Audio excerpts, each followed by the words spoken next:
प्रेम से बोलिए शंकर भगवान की जय, गौरा माता की जय, कार्तिक गणेश की जय, हर हर महादेव।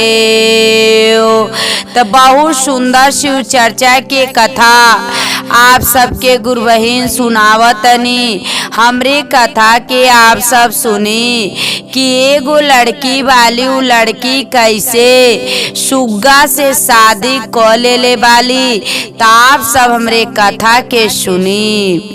देखिए एक गाँव बा, ओ गाँव में पति पत्नी बालो, ओ गाँव में पति पत्नी बालो। तो उनकरे एगो बेटी और दूगो बेटा बाने, एगो बेटी और दूगो बेटा बाने। देखी जौन बेटी बाली गुरुवैना उ 5 साल के जब भैली तो उनके पूजा कैले में बहुत उनके आनंद आवे, पूजा कैले में बहुत आनंद आवे। आ भगवान महादेव जी के बहुत पसंद करत रहली। छोटाने पे से जस जस सियान होत रहली तब भगवान महादेव जी के लगे उ पूजा करे खरतीन जात रहली बगीचा में। कहीं से फूल पाती तोड़ के ले आवत रहली आ महादेव जी के उ चढ़ावत रहली। उनकर प्रतिदिन के उनकर ये काम रहल कि का करें, अपन फूल पत्ती तोड़ के ले आके आ महादेव जी के शिवलिंग पे चढ़ा के आ तब जाके उ जात रहली कहीं स्कूल पे पढ़े। देखी ऐसे करत करत गुरु बहिना बीत गई। लड़की के 16-17 साल के उम्र हो गई। जैसे जब 16-17 साल के उ लड़की हो गईली तो जैसे जैसे सियान भत गईली वैसे उनके पूजा कैले में बहुत उनके ज्ञान मिलत गईल। भगवान भोलेनाथ के जौन सावन के सोमवार होला उ व्रत करत रहली, ओ तर सोमवार भूखत रहली। शंकर भगवान के उ अपने मन में तन में दिल में सब में बसौले रहली।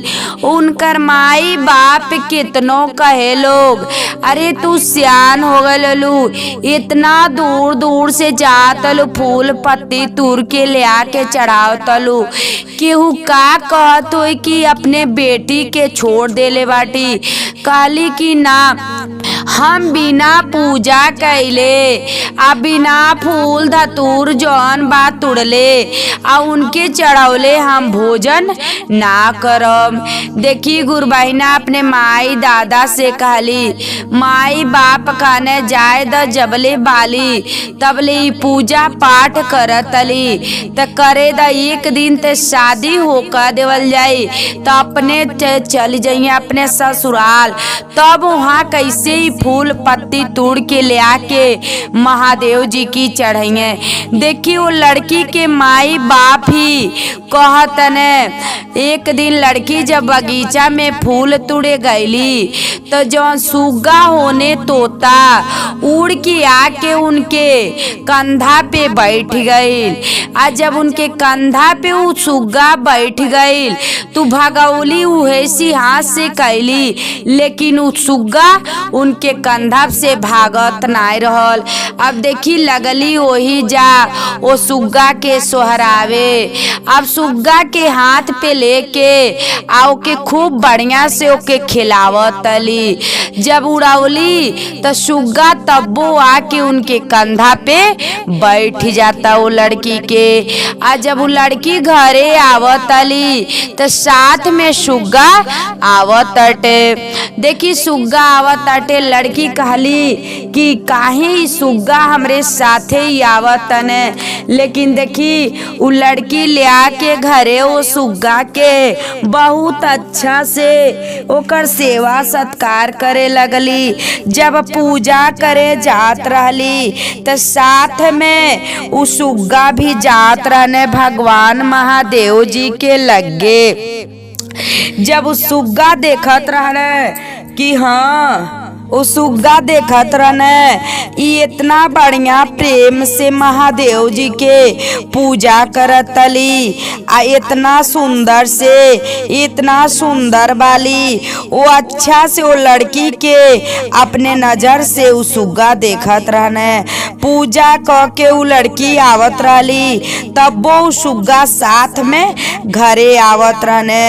ऐसे देखी वो लड़की के जब उम्र 22-23 साल के हो गईली तुमकर माई बाप लोग कहलो कि अब इनकर शादी करेल जरूरी बाटे। देखी माई बाप लोग शादी खोजल लोग अपने बेटी से कहलो कि ये बेटी आज तू सुंदर बन जइया, कपड़ा पहले आज तो के लड़का वाले देखे आई हैं। तो कहली लड़की ना हम शादी ना करब। कहल लोग कि काहे तू शादी ना करबू। कहली ना हम शादी ना करब। देखी काहे ना लड़की उ शादी करतली कि आज हम शादी कर लेब तो ससुराल में चल जाई तो वहाँ के लोग कैसन होइए कैसन ना होइए। हमके भगवान महादेव जी के पूजा करे दिए कि ना करे दिए। इहे अपने मन में उ लड़की बसा ले रहली कि हम शादी ना करब। जब लड़की अपने माई बाप के बात ना मनली तब माई बाप लोग का कैलो। देखी माई तो घर से बाहर ना निकलली लेकिन बाप बाने तो घर से बाहर उनके निकाल देता न। कहत न कि तू घर से बाहर निकल जा, जब तू शादी ना करबू हमार बात ना मनबू तो तू का करे कि हमरे घर में रहबू। देखी उ लड़की का कैली अपने सुग्गा के लेहली या सुग्गा लेके निकल गईली। जब निकल गईली तो जाके एगो भगवान महादेव जी के मंदिर पे रहे लगली। जब भगवान महादेव जी के मंदिर पे रहे लगली वही जा सवेरे उठे आ भगवान महादेव जी के आ पूजा करे।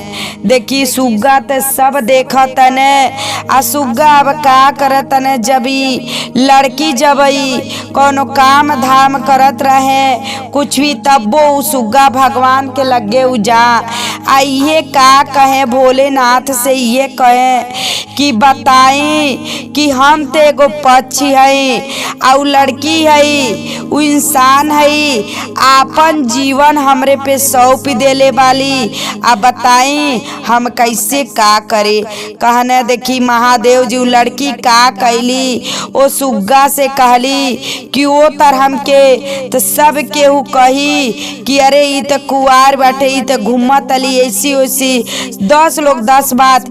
अगर हम सुग्गा से शादी कर लेतनी तो दुनिया कुछ कही का हमरे मांग में सिंदूर त रही। देखी उ लड़की का कैली गुरु बहिना ओ सुग्गा से शादी कर लेहली तोता से आ शादी क के आ वही नगर में वही मंदिर पे रहे लगली। आ जब वही मंदिर पे रहे लगली तो देखी ऐसे उ करत करत उनके कुछ समय बीतल। देखी उ लड़की इतने खरतीन कि हम अगर केहू के घर चली जाई तो केहू हमके पूजा ना करे दी। का जनी स्वामी कैसन मिलिए, ससुर कैसन मिलिए, सासु कैसन मिलिए, इहे कुछ सोचत रहली। देखी लेकिन उ तोता भी अब जाके महादेव जी से जब लड़की पूजा करत रहे ती तोता का कहे कि बताई लड़की हमसे तो शादी कर लेली ई तो हमारा औरत बन गईली लेकिन हम तो का करी। इनकर जो भी इच्छा बा हम इनकर इच्छा पूरा ना कर पावतनी। का ए महादेव जी से कहें कि आपन तो जिंदगी बताए एगो इंसान आपन जिंदगी हमरे पे सौंप के आ शादी कर ले बाटे। देखी उ तोता तो मन मन सुग्गा महादेव जी से जाके उहो अपन दिल के बात कहे। आ लड़की तो देखी महादेव जी से एकदम उकाली कुछ भी हो जा लेकिन हम यही तोता के साथे अपन जीवन काटम महादेव जी के पूजा में। आ तोता से हम शादी क के इन्हीं के अपन स्वामी मान के आ इन्हीं के संग हम रहम। देखी कुछ समय बीतल, जब एक दिन देखी सूहे महादेव जी साधु के वेश में आके वो लड़की के मंदिर में कहतनी कि बेटी यहाँ तू का करत तलू। कहली हम कुछ ना करतनी, हमके यहाँ रहले में बहुत अच्छा लगेला कि भगवान के हमके भक्ति कैले में बहुत अच्छा लगेला। कहने कि वो महादेव जी साधु बाबा पूछनी कि आखिर में तुहार स्वामी कहाँ बाने, तुहार पति देव कहाँ बाने। कहली हमार स्वामी हाइगे हमार सुग्गा हमें। कहने महादेव जी देखी साधु के वेश में आयलनी कि बताव ये सुग्गा के साथे तू अपन खुशी से रह लेलू। कहली हाँ एकदम हम खुशी से रह लेनी, हमके कौनो दुख तकलीफ कुछ ना होला। देखी महादेव जी वो लड़की के परीक्षा कैसे लेतनी, कहतनी कि बतावो तू कुछ झूठ ना बोलतलू। कहली ना, तो बतावा तू अपने घर से कैसे यहाँ मंदिर पे तू गईलू आ कैसे के सुग्गा से तू और शादी कैल। कहली देखी अपन कहानी बतावे लगली कि साधु बाबा से हम जब 5 साल के रहनी तो हमके बहुत भगवान के पूजा कैले में बहुत अच्छा लगत रहल। तो हम जात रहनी बगीचा में फूल पत्ती तोड़े, तो हमके फूल पत्ती तोड़ के जौन रहल ते ले आवत रहनी, ती महादेव जी के हम सौंपत रहनी देत रहनी। ऐसे हमार 17 साल के जब उम्र हो गई हमार माई बाप लो हमके मना कैलो, तब वो हम बगीचा में फूल पत्ती तोड़े जात रहनी। ती जौन सुग्गा बाने तो हमरी कंधा पे आके बैठ गई ने। इनके हम कितनो भगावत रही ना भगने, हम इनके घरे अपने ले आईनी, इनके साथ हम बहुत खुशी से रहे लगनी। अब भगवान महादेव जी के हम अपने मन में बसा के हम पूजा इनकर करत रहनी। जब हमार उम्र 23 साल के भइल तो हमार माई बाप लोग कहल लोग शादी करे के, तो हम शादी ना कैनी। कहनी कि शादी अगर कैले तो पता ना ससुराल के लोग कैसन मिली, कि जब ससुराल के लोग कैसन मिली हमके इनके मंदिर में पूजा करे दिलो कि ना दिलो, कुछ करे दिलो कि ना दिलो, यही से हम शादी ना कैनी। तो हमार बाप जवन है तू हमार बाप हमके अपने घर से निकाल देने, तो निकलने तो हम खुशी दिल से ये सुग्गा के लेहनी आ लेके निकल गई यही भोलेनाथ के मंदिर पे। ते ही भोलेनाथ के मंदिर पे हम इनके साथे अपन स्वामी अपना के शादी कैले बानी। आई हमार स्वामी हमें, हम इनका धर्म पत्नी है, ये भले ही से का पक्ष हमें, लेकिन हम इनके अपन पति मान के इनके साथ बानी।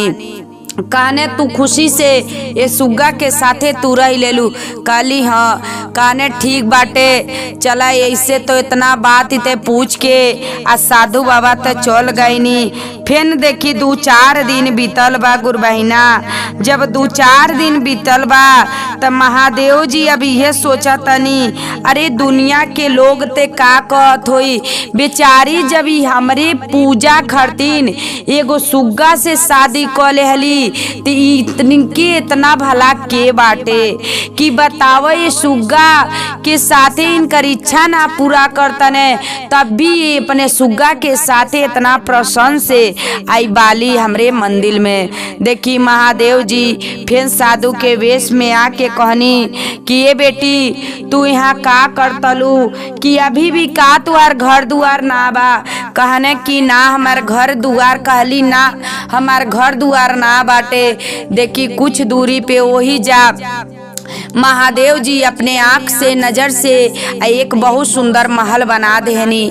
महल बना के कहनी कि चला ठीक बा तो घर दुआर ना बा, ते ही महल में तू रहिया। कहली ना। कहने साधु बाबा अरे बेटी ये हमार धन धर्म है आ तू ये महल में रह, ये महल में यही महल में तू रह के इनकर पूजा इनकर पाठ जौन भी तू बा करिया, ये सुग्गा के साथ में तू ले रहिया। देखी महादेव जी तो कहनी आ का कहनी, महादेव जी कहनी ओ लड़की के ठीक बा आ पूजा क के तू अइह, आई जौन जल जौन बा चढ़ाइले रहिया आ चढ़ा के ले आके जौन सुग्गा बाने इनके ऊपर तू थोड़ा सा जल के गिरा दीह। देखी लड़की के बात तो उस साधु बाबा बता देहनी आ लड़की उस साधु बाबा के बात ईमान के महल में जाके रहे लगली। आ जब पूजा क के गईली आ जौन जल रहल ओ सुग्गा के ऊपर गिरौली। आ जब सुग्गा के ऊपर गिरौली भोलेनाथ के चढ़ा के ले आके सुग्गा के ऊपर डाली। वो सुग्गा बहुत सुंदर एक राजा के बेटा बन गई ने, राजकुमार। इतना सुंदर सुग्गा बन गई ने। अब तो लड़की बहुत विचित्र हो गईली। ई ते एगो सुग्गा रहने आई ते एक इंसान बन गई ने। देखी वही जा लड़की कहली सभी महादेव जी हमके देले बानी आ भोलेनाथ देले बानी। देखिए इतना अच्छा से वो लड़की खुशी दिल से और वहाँ रहे लगली। जब खुशी दे देखी जब रहे लगल, लेकिन देखी गुरु बहना वो एगो पूजा खातिर महादेव जी के मन में बसा ले रहली अपने तन में। तेही से अपने माई बाप की भी बात ना मनली। यही से वो देखी शादी ना कैली कि हमके रोक लग जाई। यही से देखी एगो पक्ष से अपन इज्जत बचावे खातिर एगो पक्ष से शादी क के आ सुग्गा से अपन जीवन उन्हीं के अपनौले रहली। तेही से महादेव जी उनके एक राजकुमार दे देहनी कि चला तू के एगो राजमहल दे देतानी। वही राजमहल में आए राजकुमार के लेके आ तू अपन जीवन काट लोगन, यही में रह लोगन। तो देखी गुरु बहिना भगवान के मन से तन से पूजा कइल भगवान आज ना तो कल आपके मनोकामना पूर्ण करब। तो देखी यही पे कथा समाप्त हवे।